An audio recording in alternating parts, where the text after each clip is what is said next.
Assalamualaikum warahmatullahi wabarakatuh. Oke, selamat sore semuanya. Karena di sini lagi sore ya, saya bilang selamat sore. Ya, sore ini ya saya pengen sedikit bercerita, curhat lah.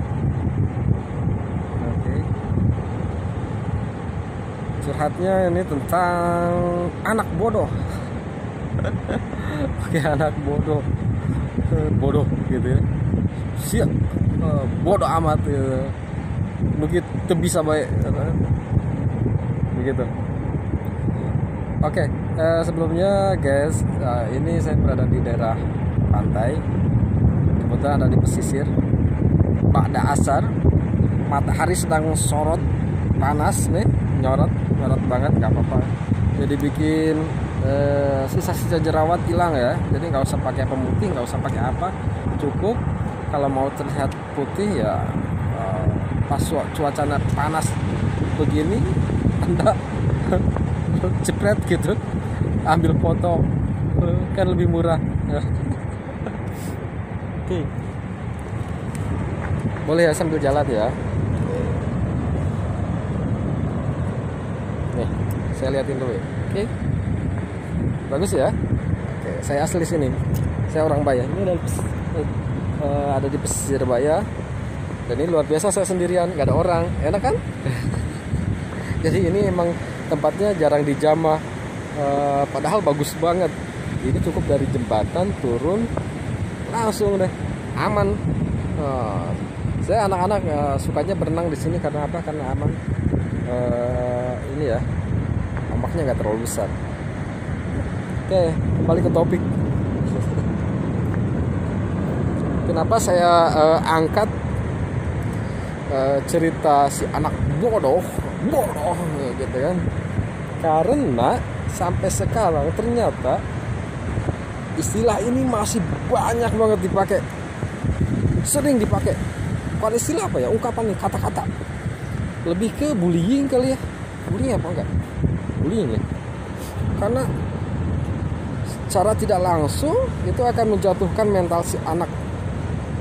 Bener gak sih? Kalau salah komen. Jadi karena sedikit banyak saya bergelut di pendidikan, saya sering berhadapan dengan anak-anak yang dianggap bodoh, tidak mampu. Kemudian apa sebenarnya? Kadang saya mikir begini, sebenarnya istilah bodoh itu buat siapa sih gitu? Untuk kategori anak seperti apa yang pas dikatakan bodoh itu? Saya kadang masih belum nemuin apa istilahnya, kalau dibilang padanan kata kan kalimat yang cocok gitu buat kata bodoh jika dipakai untuk anak ya. Terkecuali, hey, ini awas nih, ada lubang nih. Ini ada lubang. Ini ada lubang. Kamu jangan injak karena di dalamnya ada lubang, kelihatan kan tuh. Wah, kemudian si anak malah loncat ke situ, ke lubang itu. Nah, itu saya pikir bodoh itu seperti itu. Ternyata enggak. Bodoh itu nggak bisa baca. Bodoh itu nggak bisa berhitung. Bodoh itu nggak bisa nilainya jeblok semua. Nilai jeblok itu di atas KKM. Itu yang ternyata bermasyarakat gitu kan, tidak hanya dipakai sama ya mungkin para guru masih ada yang pakai, bahkan orang tua. Kadang mereka bilang begini, mereka datang ke saya, biasa bla bla bla bla, assalamualaikum Pak, aduh si anak saya mau bodoh-bodoh tuh, udah kelas sekian tapi nggak bisa baca, bodoh pisan di pejaan kieu kitu teu bisaeun. Meni cenah ku pohara-pohara teuing da indung nama teh kitu-kitu teuing cenah. Gitu. Jadi saya emang nggak begitu-begitu amat cenah. Ini kemudian ada lagi. Orang teh boga murid meni bebel pisan beli bodoh aja. Jadi diajarkeun ulah kan perkalian pembagian eta diajarkan tambahan oge cenah teu bisa 12 ditambah 13 atau liur deui padahal geus dibacaan, padahal udah dikasih tahu begini begitu tapi tetap aja nggak tahu. Oh gitu. Ya, kadang pengen ngomong sama orang tua, jangan-jangan kalau orang tua yang bilang nih, bukan teman ya, kalau orang tua yang bilang saya datang, pengen saya bilang jangan-jangan ibu yang bodoh apa, kenapa anaknya kalau begitu bisa jadi bodoh ya? Emang anak itu nggak bisa apa gitu. Terus hidup itu sebenarnya harusnya seperti bagaimana gitu. Karena apa? Karena kita tidak bisa menyamaratakan anak, mengeneralkan anak. Jadi semuanya gitu. Ada anak yang memang kesulitan dalam matematika, tapi belum tentu kan dalam pelajaran lain, kreativitas lain, mentalnya. Saya pikir mereka udah datang ke sekolah aja, udah datang misalkan ke tempat bimbel aja, ke tempat guru ngaji aja, itu udah luar biasa banget itu. Nggak bodoh, luar biasa. Kenapa? Dia sudah mampu mencoba hal, kemudian dia sudah berusaha untuk minimalnya mungkin menyetandarkan dengan orang lain gitu. Usaha kan, ketika dia udah berusaha, dia udah pintar, udah cerdas. Jadi kalau misalkan kita bilang ketika si anak memang nggak bisa salah satu mata pelajaran atau benar-benar blank dalam semua mata pelajaran, itu kita nggak bisa kategorikan mereka bodoh. Kenapa? Karena banyak pelajaran dalam hidup ini yang tidak bisa ditulis, yang tidak bisa diajarkan langsung, yang tidak bisa kita nilai dengan angka-angka gitu. Jadi stop lah bilang bodoh. Ntar ada ombak ya. Stop lah. Kita gunakan kita udah semestinya untuk bisa secepatnya menyetop perkataan-perkataan yang seperti itu. Begitu. Kenapa? Karena itu efeknya luar biasa. Saya beserta tim ya sampai menemukan si anak itu diam banget, pendiam. Ternyata di sekolahnya itu sering begitu dibully, istilahnya mulai diajakan si Ima tuh bisa nanaon macam itu bisa tahun berganti tahun. Akhirnya si anak itu kepercayaan dirinya nggak ada. Jadi ketika melihat orang atau berhubungan dengan orang lain, rekan seangkatannya lah, bisa dibilang walaupun nggak sama sekolahnya, itu dia jadi minder. Dia tuh total diem aja ya. Lama-lama setelah kita push, kita coba dorong apa ya bahasanya, saya sih nggak bisa bahasa seperti itu. Dorong apanya ya, kepercayaan dirinya sehingga dia mampu menunjukkan ekspresinya. Kita coba pendekatan lewat itu, dan ternyata dia sudah lancar banget bacanya. Kenapa kemarin diam? Karena apa? Dirinya aja, si anak itu sama dirinya, yang padahal dia tahu dia bisa baca, dia tahu dia bisa berhitung, untuk nunjukin bahwa dia bisa baca itu dia nggak mampu. Saya yakin teman-temannya juga yang sekelas sama dia, saya pikir nggak tahu kalau dia sudah bisa baca. Kalau disuruh pasti dia mungkin diem aja, dia nunduk takut, malu, itu. Jadi jangan pernah dipakai lagi, saya pikir, kata-kata itu untuk anak-anak.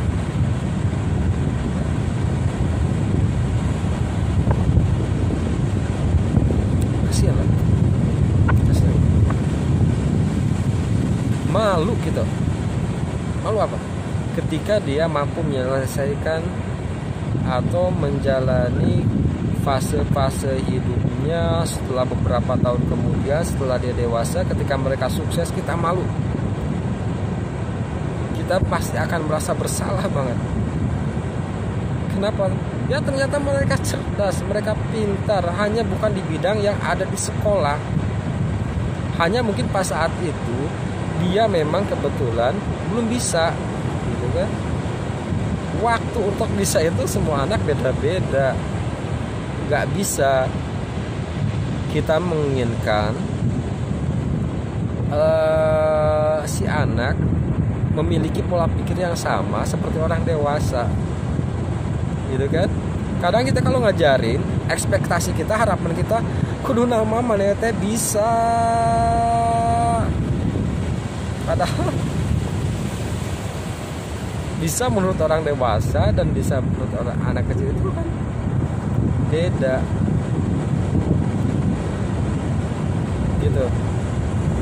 Ada lagi misalkan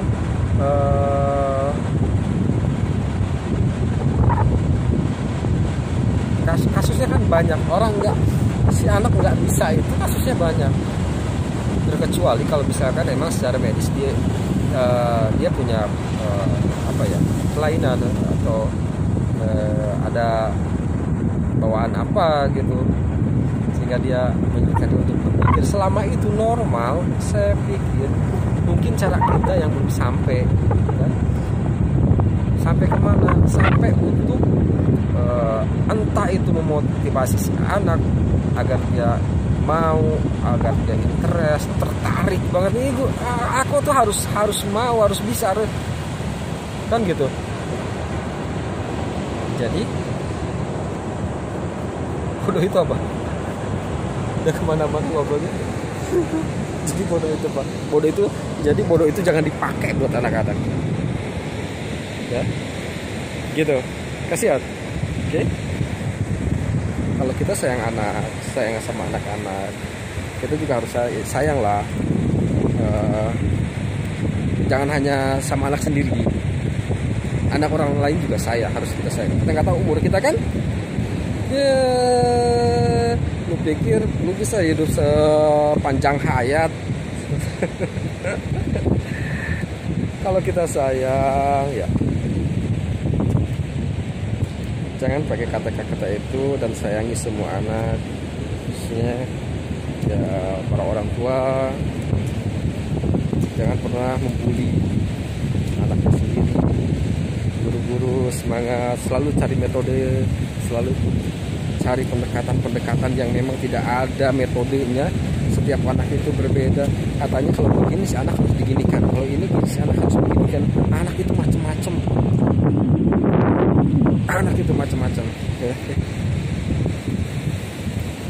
Kalau jiwa kita emang seorang pengajar, kalau jiwa kita seorang guru, pasti kita harus memandang anak itu positif anak.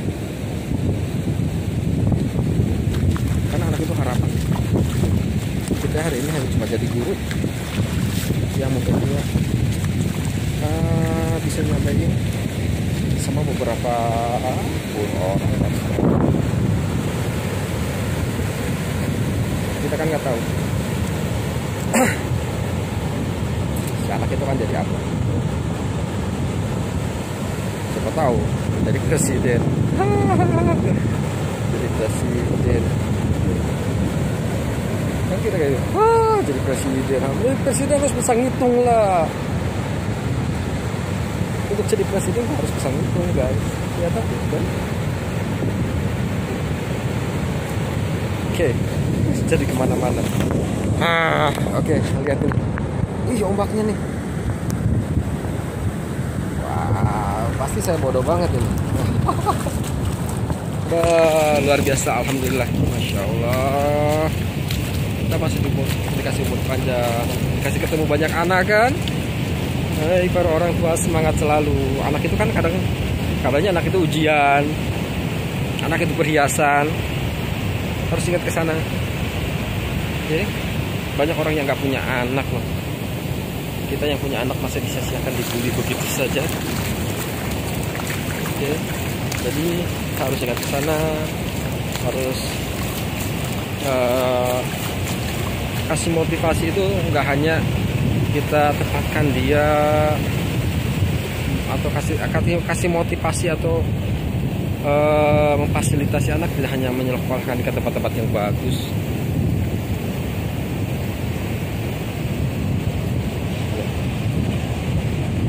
Jadi banyak hal lah, banyak faktor. Entah itu, kamu ke masjid dong, nak, belajar ke masjid, ayo. Kita orang tua duduk aja di rumah, ngopi, ngerokok kan. Saat anak masih fisiknya mungkin bisa kita kuasai, mereka nurut, lari.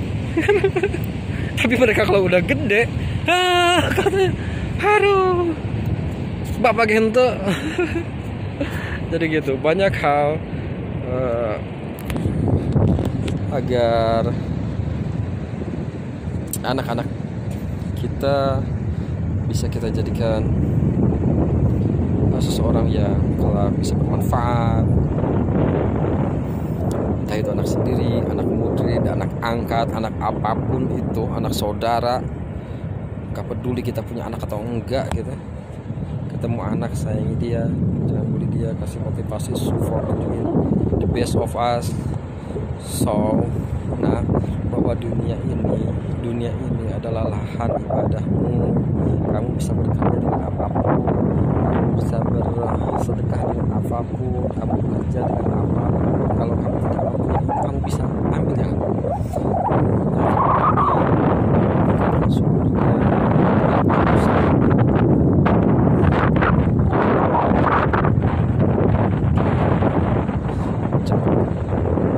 Kasih saran ya topiknya, karena saya masih belibet